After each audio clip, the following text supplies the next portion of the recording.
ভালোবাসার দেশ তো আমার সোনার বাংলাদেশ। আমরা ঘুরে বেড়াই বিভিন্ন দেশের দেশান্তরে। আমরা বাঙালি নিজের দেশে না ঘুরতে যাই বিভিন্ন দেশ বিদেশে। এত দেশের সুন্দর জায়গা থাকতে আমরা অবহেলা করি বাংলাদেশকে।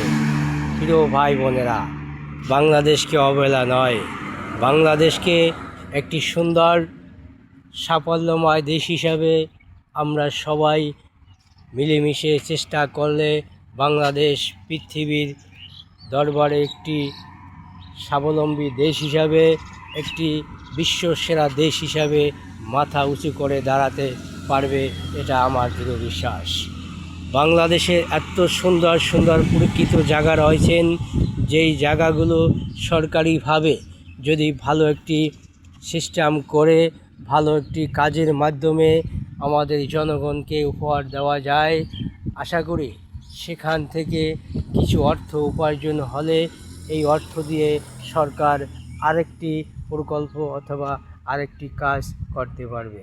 সেজন্য আমরা দাবি জানাচ্ছি, অথবা আমার তরফ থেকে এই ভিডিওটা করা। জানি না আপনাদের কাছে এটি আমার ক্ষুদ্রত জ্ঞান থেকে আমি এই ভিডিওটা করলাম। জানি না আপনাদের কাছে আমার এই কথাগুলো দিয়ে পৌঁছাবে কিনা।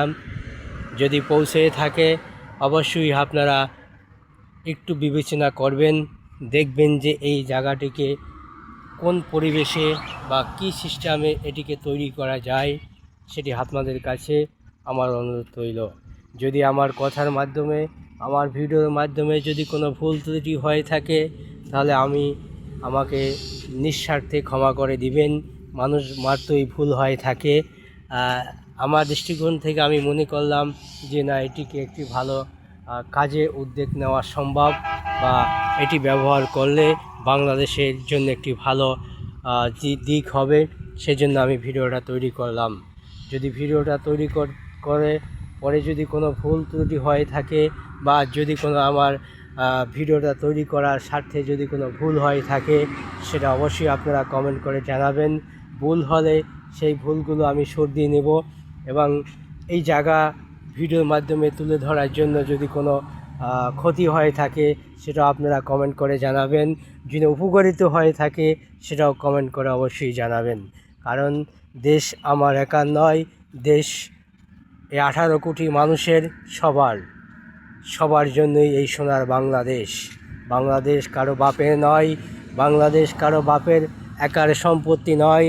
তাই এদেশের মাটিকে কাজে লাগিয়ে অর্থ উপার্জন করে এই সোনার বাংলাদেশে সোনার ফসল ফলানোর জন্য সবার কাছে আমার অনুরোধ রইল, ভালো থাকবেন, সুস্থ থাকবেন, সবাই এই এলাকায় ঘুরতে আসবেন। দোয়া রইল সবার কাছে। খোদা হাফেজ। বাংলাদেশ।